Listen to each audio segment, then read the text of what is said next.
Hello student, last class में आप लोगों ने सॉल्यूशन में कंसंट्रेशन की कई सारी यूनिट अभी तक आप लोग पढ़ चुके हो। उन कंसंट्रेशन की यूनिट में हम लोगों ने अभी तक जो सीखा था, सबसे पहले जो भी चीजें मैं आपको पढ़ा चुका हूं उसको मैं जल्दी से एक क्विक रिवीजन करा देता हूं, तब मैं चीजों को आगे बढ़ाता हूं। मैंने सबसे पहले आप लोगों को सिखाया था कि सॉल्यूशन क्या होता है। मैं एक्चुअली चैप्टर जो 12th का आईएससी और सीबीएसई का कॉमन चैप्टर है सॉल्यूशन, उसके बारे में हम लोग यहाँ डिस्कस कर रहे थे। हम लोगों ने ये भी सीखा था कि सॉल्यूशन क्या होते हैं, होमोजेनियस मिक्सचर होते हैं, सॉल्यूट सॉल्वेंट, उनके कंपोनेंट, ये सारी चीजें डिस्कस किया। कंसंट्रेशन हमने बताया कि amount of solute present in a solution, उसे कंसंट्रेशन के नाम से हम जानते थे।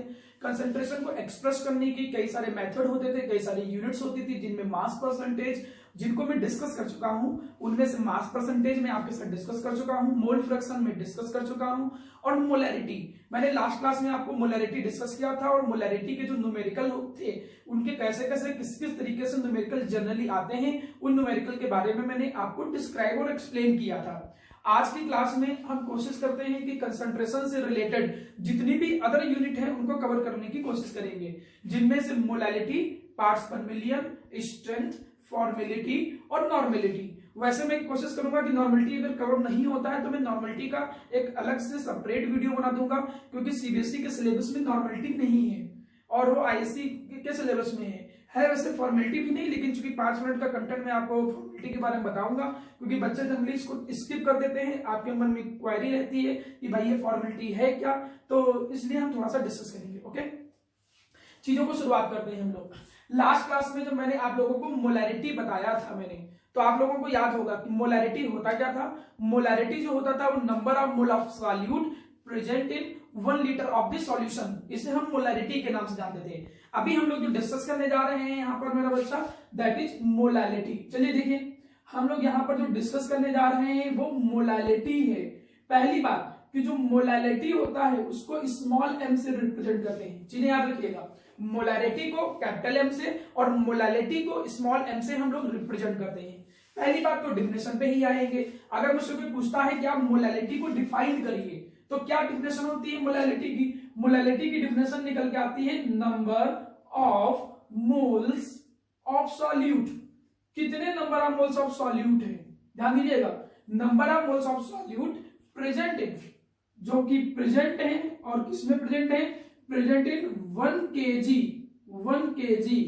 Of the solvent, 1 kg of the solvent.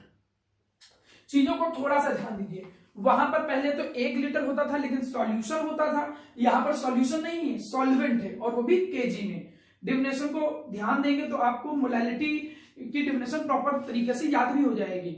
आसान भाषा में मोलैलिटी को पूछता है क्या होता है, it can be defined as क्या, number of mole of solute, कितने number of mole of solute present है किसके अंदर, 1 kg सॉल्वेंट के अंदर। गुड, सॉल्यूशन नहीं, क्या, सॉल्वेंट। तो number of mole of solute present in 1 kg of the solvent, इसे हम जानते हैं किस नाम से, मोलैलिटी के नाम से। रिप्रेजेंट कैसे करते हैं, स्मॉल एम से रिप्रेजेंट करते हैं। मैथमेटिकल फॉर्मूला इसकी हम देखते हैं न्यूमेरिकल के लिए क्या निकल के आता है। जैसे वहां पर हम लोगों ने डिफाइन किया था मोलैलिटी के केस में, सिमिलर यहाँ पर मोलैलिटी क्या है, number of mole of solute. अब तक आप जान चुके होंगे कि number of mole of solute को रिप्रेजेंट कैसे करेंगे, number of mole of solute को एनबी से रिप्रेजेंट करेंगे। और किसमें प्रेजेंट है, 1 kg of the solvent. Solvent किससे रिप्रेजेंट करते थे बताइए, ए से। गुड, कितना है, 1 kg ऑफ द सॉल्वेंट, मतलब डब्ल्यू है और वो कितना होगा, 1 kg। अब फॉर्मूले को थोड़ा मॉडिफाइड कर लेते हैं, जैसा हमने मोलैरिटी में किया था। नंबर ऑफ मोल कैसे निकालते हैं, given mass upon molar mass. और जो सॉल्वेंट का मास अगर ग्राम में दे रखा होगा, तो सॉल्वेंट का मास अगर ग्राम में दे रखा है तो केजी में कन्वर्ट करने के लिए 1000 से डिवाइड करेंगे। मतलब जो मॉडिफाइड फॉर्मूला मेरे सामने निकल के आता है मोलैलिटी का, that will be equal to WB into 1000 divided by MB into WA in gram into WA in gram. ये देखिए आपके सामने मोलैलिटी का जो फॉर्मूला है वो निकल के आया। इनमें आप लोग अच्छी तरीके से दिमाग में बैठा लीजिए। देखिए फॉर्मूले तो बिल्कुल आपको एग्जाम के टाइम तक बिल्कुल याद हो जाने चाहिए। मैं पूछूं मोलैलिटी का फॉर्मूला, आप बोलोगे WP into 1000 divided by MB into volume in millilitre. मैं पूछूं मोलैलिटी तो आप कहोगे WB into 1000 divided by MB into WA in gram. Clear? तो यहाँ पर WB क्या था, मोलैलिटी में भी आपने सीखा था, WB क्या था, WB होता था मास या वेट ऑफ किस चीज का, सॉल्यूट का। कैसे जाना सॉल्यूट, क्योंकि यहाँ बी मैंने एक्सप्रेशन में लिखा है। एमबी यहां पर क्या होता था मेरा बच्चा, एमबी होता था मोलर मास। एमबी क्या होता था, molar mass of solute. Molar mass और किसका मोलर मास होता था, सॉल्यूट का। डब्ल्यू ए क्या होता था, मास, और मास किसका, सॉल्वेंट का। कैसे जाना सॉल्वेंट का मास है, मैंने एक्सप्रेशन में ए लिख रखा है, डब्ल्यू ए। पहले ही मैंने बताया था कि सॉल्यूट को बी से और सॉल्वेंट को ए से रिप्रेजेंट करेंगे। लगभग लगभग आप लोगों को थोड़ा सा आइडिया हुआ कि मोलैलिटी का फॉर्मूला हम लोग क्या यूज करते हैं। मोलैलिटी के फॉर्मूले के बाद, मोलैलिटी की डेफिनेशन, मोलैलिटी के बाद मोलैलिटी पर जब हम आए तो मोलैलिटी की डेफिनेशन आपने सीखा। मोलैलिटी होता क्या है, number of moles of solute present in 1 kg of the solvent. Molality का फॉर्मूला फिर आप आए WB into 1000 divided by MB into WA in gram. Unit की बात करते हैं, क्या यूनिट निकल के आएगी, आप बताइए यहां पर यूनिट क्या निकल के आएगी, बिल्कुल सही। ऊपर देखिए क्या है, मोल्स, तो यूनिट क्या निकल के आएगी, मोल, और नीचे क्या है, केजी, तो मोल पर केजी। या फिर आप उसको केवल स्मॉल m से भी रिप्रेजेंट कर दोगे तब भी काम चल जाएगा। इनके न्यूमेरिकल बिल्कुल वैसे ही होते हैं जैसे मोलैलिटी के न्यूमेरिकल आप लोगों ने डील किया था। अब हम यहां पर कुछ चीजों का डिस्कशन कर लेते हैं। मोलैलिटी तक की चीजें हो जाने के बाद अगर एक मैं सिंपल न्यूमेरिकल बनाने की कोशिश करूं, चलिए देखिए न्यूमेरिकल कैसे सिंपल बनता है। अगर मैं एक सिंपल न्यूमेरिकल बनाने की कोशिश करूं तो आप ऐसे मान के चलिए कि if 18 gram glucose, if 18 gram glucose is dissolved in 500 gram of water, 500 gram of water, find, हमने क्या आपसे पूछा, find the molality। एक सिंपल मोलैलिटी का न्यूमेरिकल मैंने आपके सामने प्रेजेंट किया है जिससे आप फॉर्मूले को थोड़ा सा अप्लाई करना सीखिए। बिल्कुल सिंपल न्यूमेरिकल, इतना आसान नहीं आएगा लेकिन तब भी आपको फॉर्मूले की एप्लीकेशन आएगी।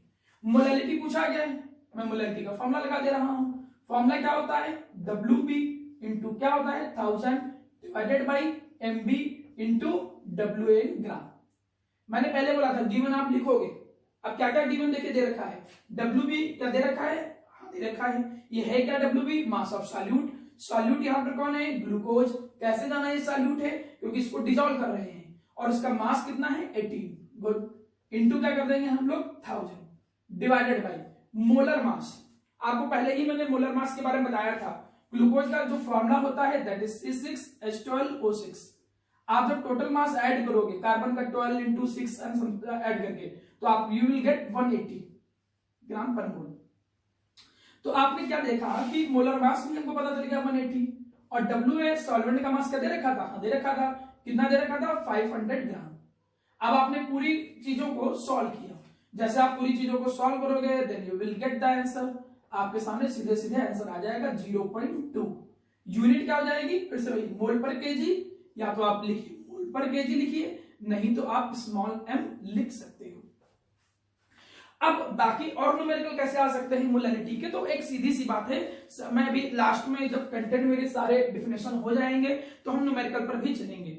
मैं कुछ सारे न्यूमेरिकल तो प्रैक्टिस नहीं करा सकता हूं, लेकिन कुछ जो अच्छे न्यूमेरिकल्स हैं जो आपकी बुक में दे रखे हैं मैं उन पे आऊंगा, जिनसे मैं थोड़े कॉन्सेप्ट्स और अच्छे से बिल्डअप करूंगा।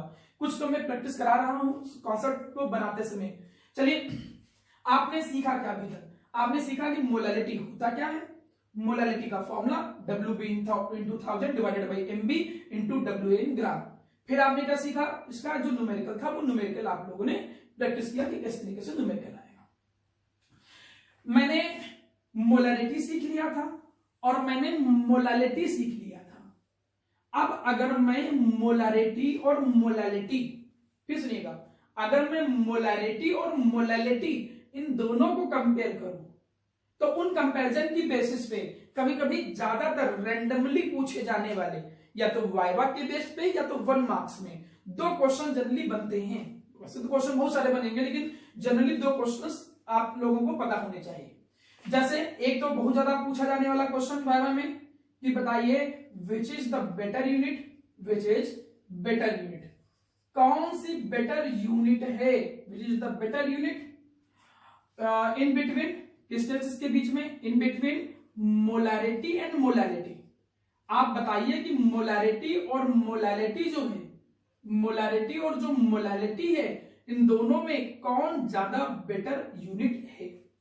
एक क्वेश्चन ये बनता है कि कौन इन दोनों में से ज्यादा अच्छा मेथड है, मतलब मोलैरिटी ज्यादा अच्छा कंसंट्रेशन को मेजर करने का मेथड है कि मोलैरिटी। तो उसका आंसर क्या जाएगा, देखिए ये आपको मैं सिखा रहा हूं कि जो कॉन्सेप्चुअल क्वेश्चन बनते हैं उनके बारे में थोड़ी सी डीलिंग सिखा रहा हूं।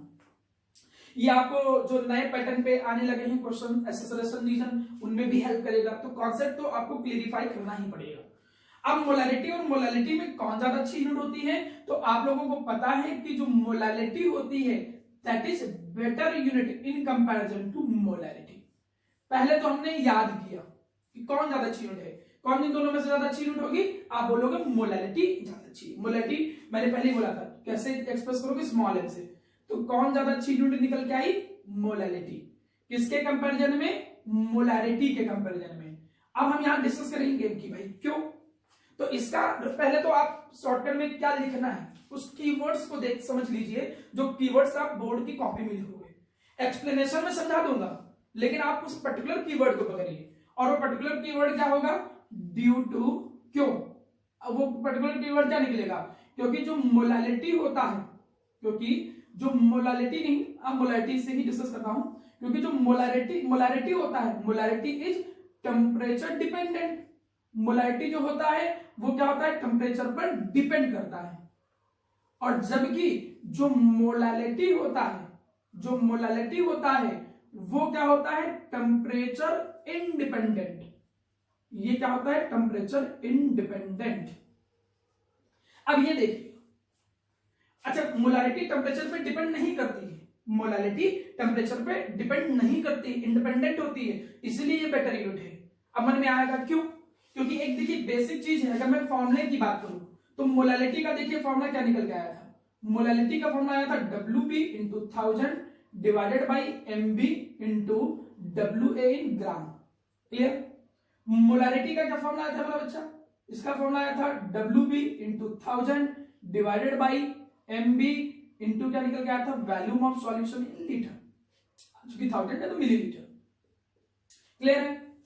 अब एक चीज समझ लो कि टेम्परेचर जो इसमें वॉल्यूम का कोई टर्म नहीं है, इसमें वॉल्यूम टर्म है ही नहीं, और इसमें देखिए वॉल्यूम टर्म आपको मिल रहा है। और मैं एक चीज बता दूं कि वॉल्यूम जो होता है ये टेम्परेचर पे डिपेंड करता है, ये टेम्परेचर पे क्या करता है, डिपेंड करता है। एज टेम्परेचर चेंज, जैसे जैसे टेम्परेचर चेंज करेगा, जैसे जैसे टेम्परेचर चेंज करेगा वॉल्यूम भी चेंज होगा, वॉल्यूम भी चेंज होगा। और अगर वॉल्यूम चेंज हो गया मेरा बेटा, वॉल्यूम की अगर वैल्यू बदली यहां पर, तो ऑब्वियसली बात है मोलैरिटी की भी वैल्यू बदल जाएगी। इसका मतलब क्या हुआ, इसका मतलब यह हुआ कि एक्चुअली में आप ऐसे मान के चलिए कि मैंने एक कंटेनर में मैंने सॉल्यूशन लिए थे, एक यहां सॉल्यूशन लिया था, एक सॉल्यूशन मैंने यहां लिया था। अब दोनों सॉल्यूशन में मैंने चीजें पहले से मेंशन कर रखी थी। हमने कहा इसको 1 मोलैरिटी लिख लिया है और हमने इसको 1 मोलैरिटी लिख लिया है। इसका मैंने एक्सप्रेशन लिख दिया कि भाई इसका कंसंट्रेशन कितना है 1 मोलैरिटी, इसका कंसंट्रेशन कितना है 1 मोलैरिटी। अब हम समझ, देखिए एग्जाम में ज्यादा लिखने की जरूरत नहीं, एग्जाम में तो बस आपको लिखना है कि कौन बेटर यूनिट है, तो आप कहोगे मोलैरिटी ज्यादा अच्छी यूनिट है, और पूछेगा क्यों, तो कहोगे मोलैरिटी टेम्परेचर पे इंडिपेंडेंट होती है, बस मार्क्स इतने में मिल जाएंगे। हम सीख रहे हैं क्यों, मोलैरिटी टेम्परेचर पे इंडिपेंडेंट इसलिए है क्योंकि उसमें वॉल्यूम नहीं है, और ये टेम्परेचर पे क्यों डिपेंड करेगी, क्योंकि वॉल्यूम है। अब उससे होगा क्या, उससे ये होगा कि माना आप ऐसे मान के चलो कि आपने दो सॉल्यूशन बनाए थे, उनका कंसंट्रेशन आपने एक्सप्रेस कर दिया था, और अभी आप माना यूपी में हो, अब नॉर्मल कंडीशन है आपके, यहाँ पर टेम्परेचर भी बहुत ज्यादा नहीं है, एक नॉर्मल रूम टेम्परेचर पर आपने चीजों को मेजर किया, रूम टेम्परेचर पे कहानी ये बन गया है। और अब आप अचानक चले आए राजस्थान में, और वहां पर आप बहुत ज्यादा हाई टेम्परेचर है, एक कंडीशन मान चलते हैं कि आप माना राजस्थान में आए और वहां पर टेम्परेचर बहुत ज्यादा है, तो अब आपने उन बॉटल को देखा और अब कंसंट्रेशन कैलकुलेट करने की कोशिश करोगे, तो मोलैरिटी के रूप में तो वैल्यू सही निकलेगी कैलकुलेटिव फॉर्म में, लेकिन मोलैरिटी की वैल्यू चेंज हो जाएगी। क्यों चेंज हो जाएगी, क्योंकि वहां पर जब आप राजस्थान पहुंचे तो वहां पर टेम्परेचर ज्यादा था, जब टेम्परेचर ज्यादा होता है तो वॉल्यूम बदलता है। क्यों, जब ज्यादा टेम्परेचर होता है तो वॉल्यूम एक्सपेंड करता है, टेम्परेचर जब कम होता है तो वॉल्यूम कंप्रेस होता है। मतलब टेम्परेचर बदला तो वैल्यूम बदला, वैल्यूम चेंज हुआ तो मोलैरिटी की वैल्यू चेंज हुई। मतलब आपने लेबलिंग तो कर रखी थी 1 मोलैरिटी की, लेकिन जब कैलकुलेट करोगे अगर दोबारा तो 1 मोलैरिटी की वैल्यू नहीं निकल के आएगी। तो ये अच्छा क्यों माना जाएगा? बिल्कुल अच्छा माना जाएगा। हम क्या चाहेंगे कि हम मोलैरिटी में एक्सप्रेस ना करें, हम किस में एक्सप्रेस करें? मोलैरिटी में एक्सप्रेस करें। तो इसीलिए हम लोग कहते हैं क्या है कि मोलैरिटी और मोलालिटी इन दोनों में ज्यादा अच्छा कौन है? तो हम बोलते हैं मोलालिटी ज्यादा अच्छा है। कोई पूछे क्यों मोलालिटी ज्यादा अच्छा है, आप एक वर्ड में बोलिए कि सर मोलालिटी ज्यादा अच्छा इसलिए होता है क्योंकि वो टेम्परेचर पे इंडिपेंडेंट है, वो टेम्परेचर पे डिपेंड नहीं करता है, और इसीलिए मोलालिटी मोलालिटी से ज्यादा अच्छा है। इसमें एक कंसेप्चुअल क्वेश्चन में और थोड़ा सा आपको समझा दे रहा हूं, एक कंसेप्चुअल क्वेश्चन और एक्सप्लेन कर दे रहा हूं। एक कंसेप्चुअल क्वेश्चन मेरा बच्चा कभी कभी ये आ जाता है, कंसेप्चुअल क्वेश्चन 2, वो कहता है कि माना which is more concentrated, which is more concentrated, बताइए कौन ज्यादा कंसंट्रेटेड सॉल्यूशन होगा? विच इज मोर कंसंट्रेटेड किसके किसके बीच में? 1 molarity of aqueous solution, 1 molarity of aqueous solution and 1 molarity of aqueous solution. मतलब हमारे सामने 2 एक्वस सॉल्यूशन है और दोनों का कंसंट्रेशन 1 मोलैरिटी है और 1 मोलैरिटी है।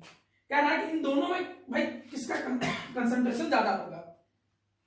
तो पहले तो याद करने की बेसिस पे फिर बता दूं कि याद करने की बेसिस पे याद रखिए कि 1 मोलैरिटी एक्वस सॉल्यूशन और 1 मोलैरिटी एक्वस सॉल्यूशन में जो ज्यादा कंसंट्रेटेड होता है वो ज्यादा कंसंट्रेटेड ये होता है, ठीक। 1 molarity aqueous solution is more concentrated, ये ज्यादा कंसंट्रेटेड होता है। अब मन में आएगा सर कैसे ज्यादा कंसंट्रेटेड होता है? तो इसके 2 तरीके हैं, या तो आप फॉर्मूले के तरीके से समझ लीजिए या तो अदर कई कॉन्सेप्ट से आप समझ सकते हो। आप ऐसे मान के चलिए मेरा बच्चा, मैं फॉर्मूले की मदद से ही समझाता हूं। चलिए फॉर्मूले की मदद से समझाता हूं। मोलैरिटी में क्या रहा था? Number of mole of solute, ठीक, क्लियर, डिवाइडेड बाय क्या हो रहा था? वैल्यू और किसका? सॉल्यूशन का, और किसमें? लीटर, 1 लीटर क्या रहा था? सॉल्यूशन। एक चीज ध्यान दीजिएगा, क्या है? सॉल्यूशन है, क्या है? सॉल्यूशन है। जबकि मोलैलिटी में क्या आ रहे थे? मोलैलिटी में आ रहा था number of mole of solute divided by mass of solvent, और वो भी किसमें? 1 kg में, 1 kg में, और वो भी किसका मास है? सॉल्वेंट का मास। अब देखिए दोनों कंपेयर करता हूं, नंबर ऑफ मोल तो सेम है, मतलब जो सॉल्यूट के पार्टिकल हैं वो दोनों में सेम है, क्लियर। अब हम देखते हैं, अच्छा जैसे डाइल्यूट और कंसंट्रेटेड, क्योंकि कंसंट्रेशन कंपेयर करना है, तो डाइल्यूट और कंसंट्रेटेड वाला केस हो गया कि अगर पानी ज्यादा होगा, मतलब सॉल्वेंट, जरूरी नहीं पानी हो सॉल्वेंट, अगर सॉल्वेंट ज्यादा होगा तो वो कम कंसंट्रेटेड होगा। तो हम देख लेते हैं सॉल्वेंट किसमें ज्यादा होगा। अच्छा एक चीज देख मेरा बच्चा कि इसमें सॉल्यूशन है, पहले तो 1 लीटर है और वो भी क्या है? सॉल्यूशन है, क्लियर। और सॉल्यूशन की अगर मैं बात करूं तो सॉल्यूशन का मतलब क्या होता है? सॉल्यूट भी है और सॉल्वेंट भी है। पहले तो 1 लीटर है, ठीक, 1 kg के कंपेरिजन में 1 लीटर तो कम ही हुआ, 1 लीटर है प्लस, लेकिन वो भी सॉल्यूशन है, और सॉल्यूशन में सॉल्यूट सॉल्वेंट दोनों होंगे। और मतलब एक सही रूप से देखा जाए तो सॉल्वेंट पूरा का पूरा 1 लीटर नहीं है, क्योंकि इसमें सॉल्यूट भी है, सॉल्यूशन था ना इसलिए इसमें सॉल्यूट भी है, लेकिन इसमें तो केवल सॉल्वेंट है। और सॉल्वेंट अगर मैं वाटर की बात करूं तो केवल वाटर है। तो मैं अगर ये कहूं कि इन दोनों में तुम सही से रूप से ये बताओ कि किसमें वाटर ज्यादा है, सॉल्वेंट किसमें ज्यादा है, तो सीधी सी बात है सॉल्वेंट जो है वो इसमें ज्यादा है, सॉल्वेंट जो है वो किसमें ज्यादा है? मोलैलिटी में, जब कंसंट्रेशन इस तरीके से। अब सॉल्वेंट इसमें ज्यादा है, भाई पानी इसमें ज्यादा है, तो अगर पानी इसमें ज्यादा होगा तो ये कंसंट्रेटेड क्या निकलेगा? कम। तो फिर ज्यादा कंसंट्रेटेड कौन होगा? ये ज्यादा कंसंट्रेटेड होगा। तो इसीलिए जब कंपेयर करना होता है 1 मोलैरिटी एक्वस सॉल्यूशन और 1 मोलैलिटी एक्वस सॉल्यूशन, इन दोनों में कोई पूछे कौन ज्यादा कंसंट्रेटेड है, तो ज्यादा कंसंट्रेटेड कौन निकल के आता है? 1 मोलैरिटी। 1 मोलैरिटी एक्वस सॉल्यूशन जो होगा वो ज्यादा कंसंट्रेटेड होगा। ये बात अपने दिमाग में अच्छे से बैठा लीजिए बच्चा। तो जब मोलैरिटी और मोलैलिटी की बात मैंने किया था मेरा बच्चा, तो मैंने आपको इसका लगभग कॉन्सेप्चुअल क्वेश्चन भी सिखा दिए कि कॉन्सेप्चुअल क्वेश्चन कैसे बनते हैं। ये तो कहानी आ गई कि भाई कॉन्सेप्चुअल क्वेश्चन कैसे आ सकते हैं। वैसे तो कॉन्सेप्चुअल क्वेश्चन तो बहुत तरीके के बन सकते हैं, लेकिन आपको एक बेसिकली ज्यादातर आने वाले ये 2 क्वेश्चन होते हैं। जब हम मोलैरिटी और मोलैलिटी को कंपेयर करते हैं, ठीक है, वाइवा में भी बोर्ड में पूछा जाता है। मोलैलिटी के न्यूमेरिकल डील करने की जब बात आएगी तो जैसे मोलैरिटी के न्यूमेरिकल डील करते हैं तो वैसे ही हम डील करेंगे। यहां पर मैं एक काम करता हूं, मैं इन दोनों के बीच का एक रिलेशनशिप बता देता हूं। देखिएगा, अगर मैं यहां पर ये लिखने की कोशिश करूं कि भाई रिलेशनशिप क्या है, वैसे सिलेबस में नहीं है, आपको डायरेक्ट जरूरी नहीं कि रिलेशनशिप को ड्राइव करने की जरूरत पड़े, मैं थोड़ा डेरिवेशन बता भी दूंगा, लेकिन डेरिवेशन एग्जाम के पॉइंट ऑफ व्यू से रिक्वायरमेंट नहीं है, बोर्ड के। तो रिलेशनशिप बिटवीन, अगर मैं बात करूं मोलैलिटी एंड मोलैरिटी, कोई ऐसा टॉपिक नहीं है कि ये टॉपिक हमको पढ़ना है बोर्ड में और डायरेक्ट डेरिवेशन के तौर पर पूछेगा, ऐसा दिमाग में मत बैठाइएगा, ठीक है। डेरिवेशन जो है वो सिलेबस में नहीं है, नॉट इन सिलेबस, डेरिवेशन जो है वो सिलेबस में नहीं है, ये याद रखिएगा। क्लियर मेरा बच्चा? अच्छा, पहले तो आप याद रख लीजिए कि भाई मोलैलिटी और मोलैरिटी में रिलेशन क्या होता है। मोलैलिटी और मोलैरिटी में रिलेशन क्या होता है कि मोलैलिटी स्मॉल एल, मोलैरिटी में आर आता है। ये मोलैलिटी जो होता है वो किसके पर निकल के आता है, 1000 टाइम m के divided by m into M B minus 1000 D के। देखिएगा, मेरे सामने ये एक्सप्रेशन बन के आया बच्चा, जिसमें से अगर मैं डिस्कस बात करूं कि भाई कौन क्या चीज है, तो m जो है वो m क्या है, मोलैलिटी है। मैं ये बात करूं कि कैपिटल M क्या है, कैपिटल M मोलैरिटी है। मैं ये बात करूं कि MB क्या है, ये भी मोलैरिटी ही हुआ, क्योंकि कैपिटल M है तो मोलैरिटी हुआ। ये क्या है, मोलर मास, ये क्या हो गया, मोलर मास, और किसका, सॉल्यूट का। D यहां पर क्या है, डेंसिटी, और डेंसिटी किसकी मेरा बच्चा, मैं B और A नहीं लिख रखा हूं, तो सीधी सी बात है डेंसिटी किसकी हो गई, सॉल्यूशन की। ये एक्चुअली में तब तुम्हें कभी कभी हेल्पफुल करता है जब आप कॉम्पिटिटिव एग्जाम या फिर ऑब्जेक्टिव क्वेश्चन को डील कर रहे हो। क्वेश्चन में मोलैलिटी दे रखा है, मोलैलिटी दे रखा है, और आपको मोलैरिटी निकालना है, डेंसिटी दे रखा है। आप नॉर्मल कॉन्सेप्ट से भी निकाल सकते हो, लेकिन आप डायरेक्ट फॉर्मूला रख के आप क्वेश्चन को प्रोसीड कर सकते हो, जिससे हमारा क्वेश्चन जल्दी सॉल्व हो जाए। तो ऑब्जेक्टिव क्वेश्चन में हेल्प कर सकता है, बात नंबर 1। बात नंबर 2, क्योंकि आजकल जो ऑब्जेक्टिव क्वेश्चन बन रहे हैं तो जनरली तो कोशिश की जाती है कि क्वेश्चन कठिन ना आए। जैसा कि इस साल पहली बार सीबीएसई में आया था तो क्वेश्चन का लेवल बहुत कठिन नहीं दिया गया था, क्वेश्चन को प्रॉपर्ली समझ के बनाया गया, ये समझ के बनाया गया कि बच्चा फंसे ना। जैसे एसोसिएशन रीजन क्वेश्चनों में बच्चे जनरली फंस जाते हैं, लेकिन यहाँ पर बिल्कुल क्लियर करके ऐसे ही क्वेश्चन सेट किए गए थे कि कोई मिसकंसेप्शन ना आए, कोई कंफ्यूजन ना रहे। लेकिन तब भी माना ऑब्जेक्टिव क्वेश्चन आप कर रहे हो, उसमें 3-4 एक्सप्रेशन लिख दे और कहे कि which is the correct relation between the molality and molarity, तो उस समय भी ये हेल्प कर सकता है। मैं फिर आपको रिमाइंड करा दूं, डेरिवेशन जो है वो सिलेबस में नहीं है, आपको डेरिवेशन तैयार करने की जरूरत नहीं है, लेकिन तभी मैं समझा दे रहा हूं कि कैसे डिराइव करेंगे। अगर मैं डेरिवेशन की बात करूं तो मोलैरिटी से स्टार्ट करते हैं। मोलैरिटी का फॉर्मूला हम बना दे रहे हैं, WB आपको पता है इंटू 1000 डिवाइडेड बाई क्या आ जाएगा मेरा अच्छा, MB इंटू क्या जाएगा, volume of solution in litre. आपको पता था पहले से, ठीक है। I'm really sorry कि वो भाई 1000 है तो ये वॉल्यूम ऑफ सॉल्यूशन मिलीलीटर में हो जाएगा। बात क्लियर? अब क्वेश्चन में चीजें थोड़ा ध्यान देना मेरा अच्छा। अब हमने एक वैल्यूम का दूसरा फॉर्मूला लिखा, ये वैल्यूम ऑफ सॉल्यूशन है, इस बात पे बहुत अच्छे से ध्यान देना। ये वैल्यूम किसका है, सॉल्यूशन का। माना हमें सॉल्यूशन का वैल्यूम निकालना है तो हम फॉर्मूला एक और लिख सकते हैं, क्या, mass of solution divided by density of solution. Density of solution, mass of solution का मतलब क्या हुआ, WS सॉल्यूशन का मास, और डेंसिटी का मतलब D, नॉर्मल D। सॉल्यूशन मतलब दोनों चीज हो गया, सॉल्यूट और सॉल्वेंट, तो मास कितना निकलेगा, सॉल्यूट का मास WB और सॉल्वेंट का मास WA। देखिए सॉल्यूशन का मास किसके बराबर होता है, सॉल्यूट प्लस सॉल्वेंट के मास के बराबर, तो ये इतना लिख दिया। नीचे हमने क्या लिख दिया मेरा बच्चा, डेंसिटी। यहां से ये लगभग आपके सामने एक्सप्रेशन थोड़ा सा समझ में आपको आया होगा। हम एक काम करते हैं, ये वैल्यूम ऑफ सॉल्यूशन का जो फॉर्मूला आया है मैं इसको यहां रख दे रहा हूं। वैल्यूम ऑफ सॉल्यूशन का जो फॉर्मूला आया है उसको यहाँ रख देना। आपने इसकी वैल्यू को यहाँ पुट कर दिया, इसे थोड़ा सही मेथड से जैसे लिखा जाता है वैसे लिख देना, ऐसे लिख देना, put value of v into equation 1। Clear? आपने वैल्यू रख दिया, तो वैल्यू रखने पे देखिए क्या निकल के आ रहा है, molarity equal to WB into 1000 divided by क्या निकल के आ रहा है मेरा बच्चा, MB इंटू क्या निकल के आ रहा है यहाँ देखिए WB प्लस निकल के आ रहा होगा WA divided by D, density को हम ऊपर भेज देंगे तो यहां पर क्या निकला, कुछ DS निकला, ये वैल्यू रखा है एक्सप्रेशन यहाँ है।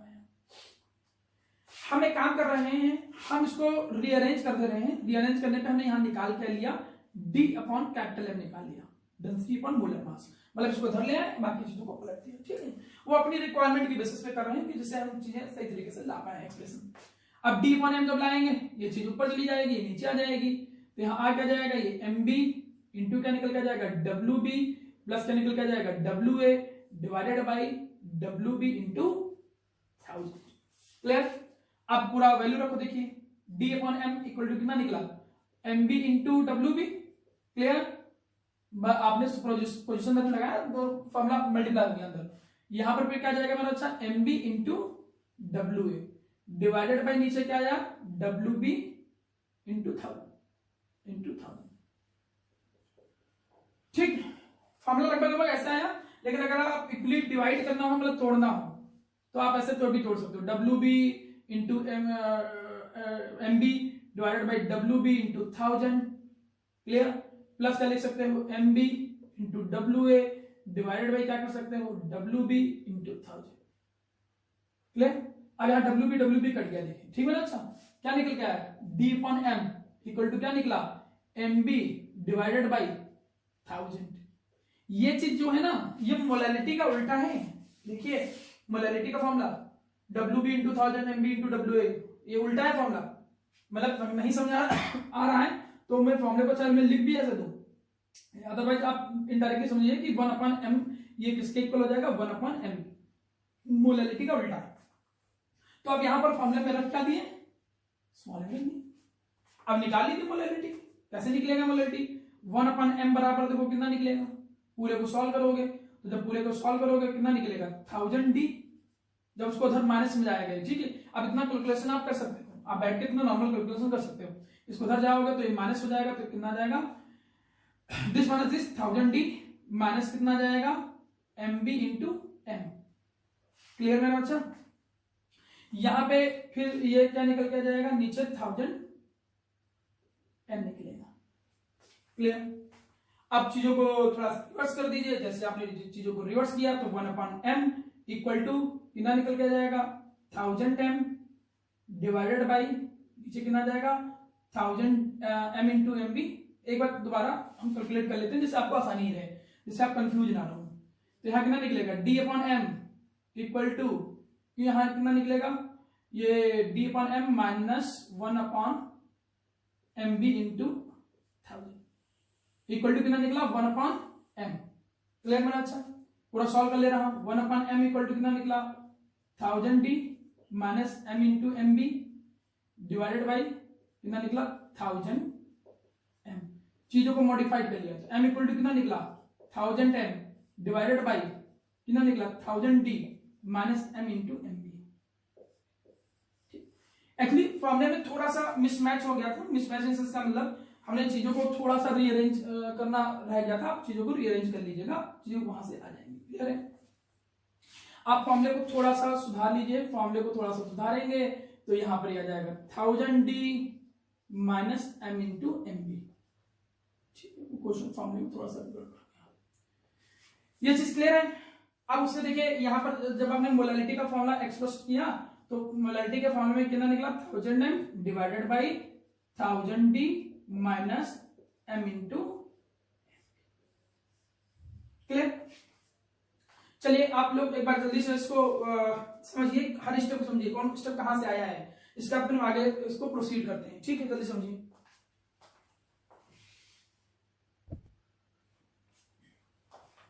आपने चीजों को नोट डाउन कर लिया होगा। ठीक है, फॉर्मूले को थोड़ा सुधार लीजिएगा। फॉर्मूले में चेंजेस है 1000m divided by 1000d minus m into MBTA. यहां तक की चीजें हो जाने के बाद लगभग मोलरिटी और मोलालिटी तक का कंटेंट आपका कंप्लीट होता है। आप आराम से, अभी हम आप लोगों को डीपीपी भी प्रोवाइड कर देंगे और जो बुकलेट व्हाट्सएप के थ्रू आपको दिया जाएगा उसके क्वेश्चन आप सॉल्व करेंगे। क्लियर? इसके बाद कुछ छोटी छोटी यूनिट मेरे सामने बची हैं, उनको भी जल्दी से क्लियरिफाई करते हैं, फिर चीजें आगे कंटेंट में देखते हैं। देखिए मेरे सामने एक और यूनिट आती है जिसे हम जानते हैं किस नाम से, पीपीएम के नाम से। इसे हम जानते हैं किस नाम से, पार्ट्स पर मिलियन के नाम से जानते हैं। पीपीएम बोले तो पार्ट्स पर मिलियन। क्लियर? अच्छा, ये जो पार्ट्स पर मिलियन होता है ये लगभग आप मास परसेंट जैसा ही मान के चलिए। याद करिए मास परसेंट का एक लेक्चर से पहले मैं लिया था, ठीक है, और लेक्चर नंबर 2 में आपने पढ़ा था मास परसेंटेज। वहां मैंने क्या सिखाया था, मास परसेंट को अगर पूछता है तो क्या बोलोगे, number of parts of any component by mass present in 100 parts of this solution by mass. मतलब 100 पार्ट्स में कोई कितने पार्ट है उसे बोलते थे मास परसेंट। यहां पर बस क्या है कि वो 100 की जगह पर आप क्या लेके चलोगे, मिलियन। और सब कुछ सेम है, फॉर्मूला भी बिल्कुल मास परसेंट जैसा सेम है। वहां 100 होता था, यहां पर 1 मिलियन चलेगा। मतलब मैं अगर इसको डिफाइन करूं तो क्या निकल के आता है, इसकी डिफिनेशन निकल के आती है, it can be defined as the number of parts of any component, the number of parts of any component या केवल कंपोनेंट, लेकिन वो नंबर ऑफ पार्ट्स किस में लेके चलना है, बाय मास। क्लियर मेरा बच्चा? और किसमें, प्रेजेंट इन किसमें, प्रेजेंट इन 1 मिलियन। 1 मिलियन मतलब बोले तो 10⁶ parts of this solution by mass. मतलब चीजें समझ आ रही हैं? मैंने पहले बताया था बिल्कुल मास परसेंट जैसा होता है। यहां पर बस मास परसेंट में 100 होता है, यहां पर मिलियन होता है।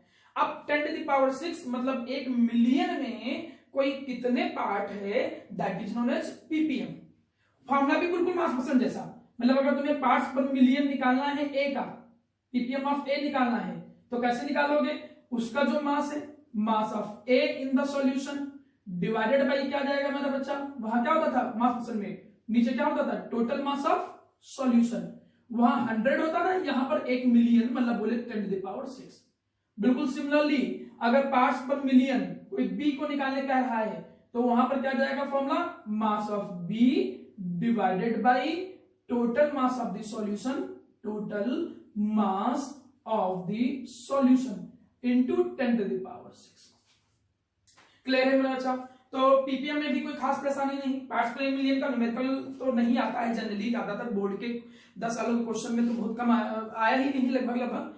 लेकिन इसमें 2 बातों का ख्याल जरूर रखो, ये चीजें रिपीट की जा सकती हैं कि इसकी एप्लीकेशन जो है, पीपीएम की जो बेसिक एप्लीकेशन है, कहां कहां पर जनरली यूज होता है। एक एप्लीकेशन ज्यादातर इसके चांस बन सकते हैं कभी कभी।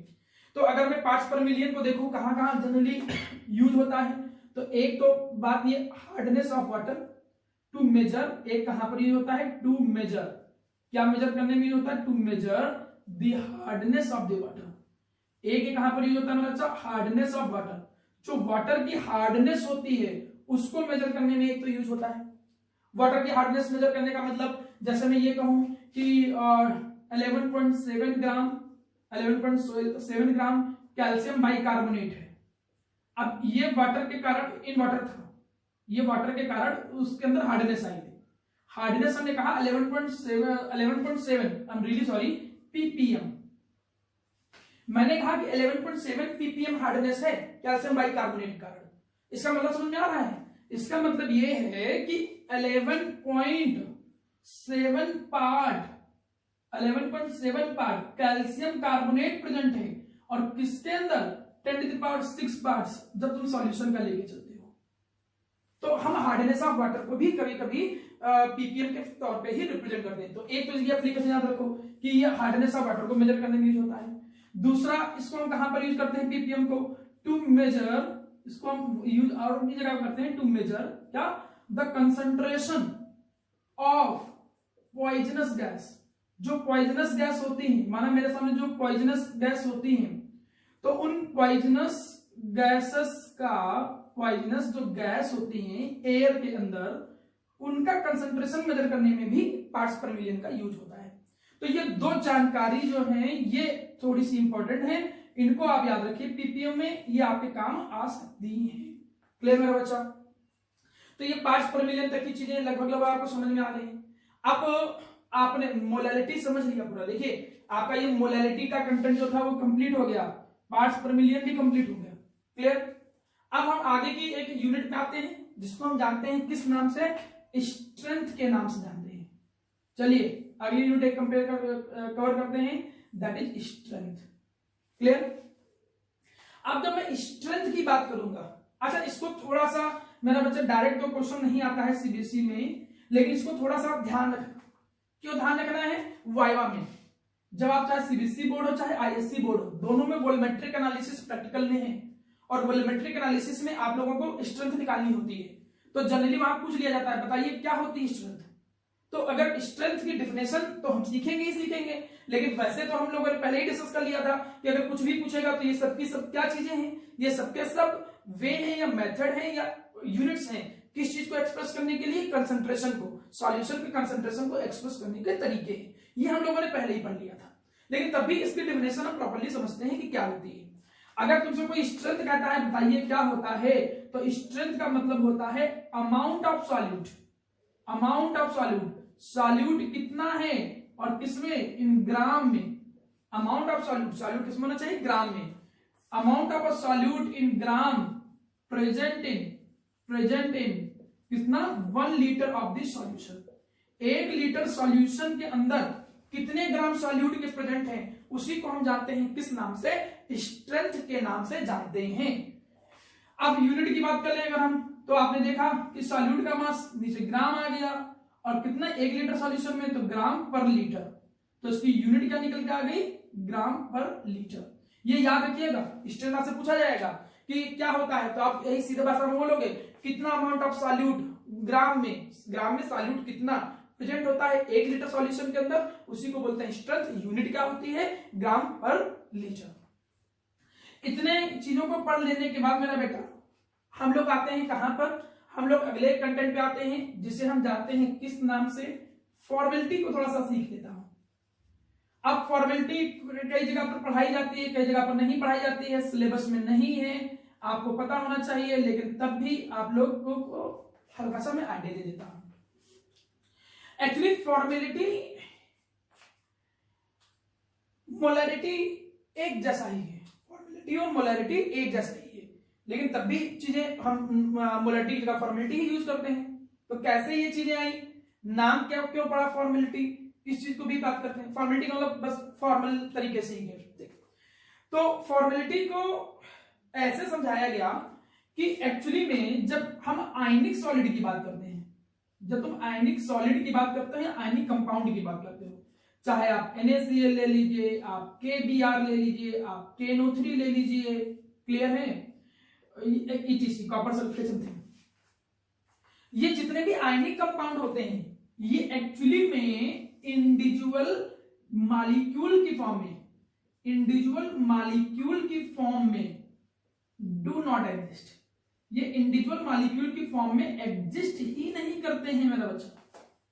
ये इनमें Na+Cl- Na+Cl- एक तरीके से पूरी फॉर्मूला यूनिट होती है। एक पर्टिकुलर कोई NaCl का मॉलिक्यूल नहीं हुआ, मतलब जो आयनिक कंपाउंड होते हैं उन आयनिक कंपाउंड में कोई इंडिविजुअल मॉलिक्यूल एग्जिस्ट नहीं कर रहा है, एक ये फॉर्मूला यूनिट के तौर पे कंसीडर किया जाता है आयनिक कंपाउंड को।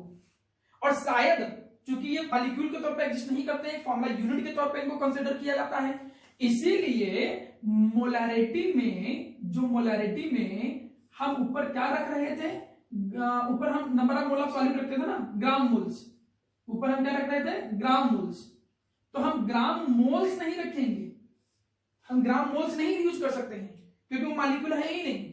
तो यहां पर ग्राम मोल्स को रिप्लेस कर दिया गया, किसकी जगह से, ग्राम फॉर्मूला मास से। उसको किससे रिप्लेस कर दिया गया, ग्राम फॉर्मूला मास से रिप्लेस कर दिया गया। इसीलिए मैंने कहा हल्का सा मोलैरिटी जैसा ही है, क्योंकि नीचे भी present in 1 litre of the solution, लेकिन चीजें बदल गई, हम मोल नहीं है, यहां ग्राम फॉर्मूला मास, ठीक, फॉर्मूला मास। अब भाई हम देखते हैं फॉर्मेलिटी। अब फॉर्मेलिटी का फॉर्मूला क्या निकल के आया मेरा बच्चा? फॉर्मेलिटी का फॉर्मूला निकल के आया number of gram formula mass, number of gram formula mass, कितने number of gram formula mass है divided by volume of solution litre. अब number of gram formula mass बिल्कुल वैसे ही फॉर्मूला आ जाता है, मतलब given mass, mass of solute, clear, given mass number mass of solute divided by molar mass, divided by molar mass. अब यहां मोलर मास नहीं यूज करोगे, फिर से देखिए वो मोल में यूज होता है, तो यहां पर क्या यूज करोगे फॉर्मूला मास, यहां पर क्या यूज करोगे formula mass divided bye volume, अगर मिलीलीटर में है तो लीटर में कन्वर्ट करने के लिए 1000 से डिवाइड करोगे। तो सीधे सीधे जो मेरे सामने अगर मैं बात करूं कि भैया फॉर्मेलिटी का जो फॉर्मूला बन के आया वो क्या बन के आया, ये मास ऑफ सॉल्यूट, मतलब मैं क्या लिख सकता हूं फॉर्मूला क्या बन के आया, मास of solute into 1000 divided by formula mass, divided bye क्या निकला formula mass into volume of solution. देखिए ये फॉर्मूला आपके सामने फॉर्मेलिटी का बन गया है। मतलब यहां हुआ क्या कि भैया हम मोल नहीं यूज कर सकते हैं, क्यों नहीं मोल यूज कर सकते हैं, क्योंकि वो मॉलिक्यूल की फॉर्म एग्जिस्ट ही नहीं करता है, तो हम ग्राम फॉर्मूला मास यूज करेंगे। अब फॉर्मूला तो मेरे सामने आ गया, यूनिट की अगर मैं बात करूं भैया यूनिट यहां पर क्या निकल के आएगी, तो यूनिट ऊपर क्या है ग्राम फॉर्मूला मास, तो ऊपर क्या आ जाएगी ये ग्राम फॉर्मूला मास, यूनिट आ जाएगा ग्राम फॉर्मूला मास, ठीक है, पर लीटर, ये पर लीटर कितना परसेंट है यूनिट। अब मैं अगर न्यूमेरिकल के तौर पे समझाऊं, वैसे नहीं आता है लेकिन तब भी आप थोड़ा सा समझ लीजिए, माना अगर ये न्यूमेरिकल के तौर पे आए, क्वेश्चन ऐसे में बना देता हूं, मैं ऐसे क्वेश्चन कहूं, मैं कहूं कि if 2.02 gram of KNO3, 2.202 gram of KNO3, इसको हम क्या करना है इज डिजॉल्व, इसको हमने क्या किया अच्छा डिजॉल्व किया, ठीक है, एंड फॉर्म, और हमने क्या फॉर्म किया and form 500 millilitre of solution, it's solution, इसका सॉल्यूशन बनाया। हमने आपसे पूछा कि फाइंड, आप क्या फाइंड करिए, find the formality, of formality को फाइंड करके दिखाइए। तो आंसर क्या आ जाएगा, फॉर्मेलिटी का फॉर्मूला लगा दिया, फॉर्मूला क्या निकल गया मास ऑफ सॉल्यूट इनटू क्या निकल गया 1000 डिवाइडेड बाय क्या निकला formula mass, formula mass into क्या निकला volume of solution millilitre. Mass of solute कितना है देखो 2.02 इनटू कितना जाएगा 1000 आ जाएगा divided by formula mass KNO3, potassium का मास 39, नाइट्रोजन का कितना आपका आता है 14, ऑक्सीजन का 16, 48, 48 प्लस 14 प्लस 39 कितना जाएगा आपका ये, हाँ 101 इनटू वॉल्यूम सॉल्यूशन मिलीलीटर में कितना दे रखा है 500। अब पूरा सॉल्व कर लीजिए, जैसे पूरा सॉल्व करोगे तो लगभग ये आपकी वैल्यू आ जाएगी 0.04 अराउंड फॉर्मेलिटी, या केवल कैपिटल एफ लिख दोगे तभी ऐसे लिख सकते। तो तुमने देखा फॉर्मेलिटी ऐसे निकलता है, लेकिन हम फॉर्मेलिटी पढ़ते नहीं है, कारण ही यही है मेरा बच्चा, क्योंकि ये हमने चीजें लिख तो दिया फॉर्मूला मास, हमने लिख तो दिया है फॉर्मूला मास, लेकिन एक्चुअली जो फॉर्मूला होता है, जैसे इसका फॉर्मूला NaCl है, तो इसका जो मास होता है वो एक्चुअली में मोलर मास होता है, क्लियर है, मतलब मॉलिक्यूल के मास को मोलर मास बोलते हैं, लेकिन चीजें थोड़ा अजीब जैसी है।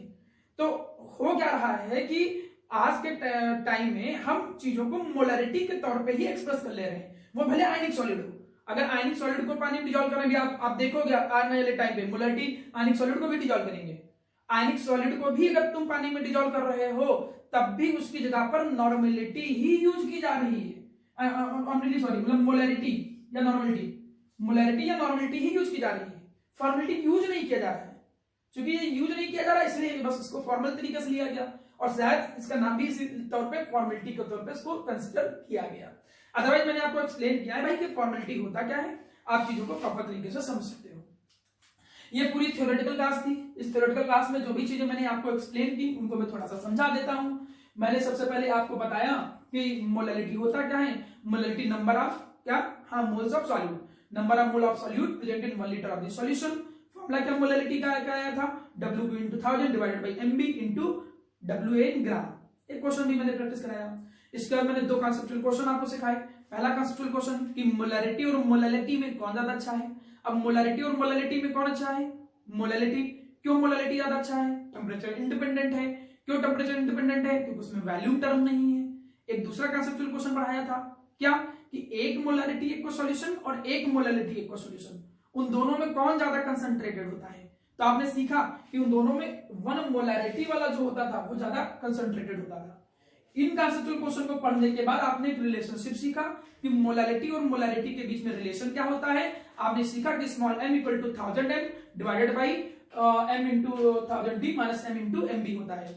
और फिर आपने रिलेशन के बाद यहां पर आपको पार्ट्स पर मिलियन, स्ट्रेंथ और फॉर्मेलिटी, इनके बारे में चीजें पढ़ने को मिली। अब इसके बाद बाकी के जो इनसे रिलेटेड न्यूमेरिकल्स हैं, वो मैं कुछ न्यूमेरिकल्स की डीलिंग आपको नेक्स्ट लेक्चर्स में आपको प्रोवाइड करूंगा। क्लियर? आप इन चीजों को नोट डाउन कर लीजिए।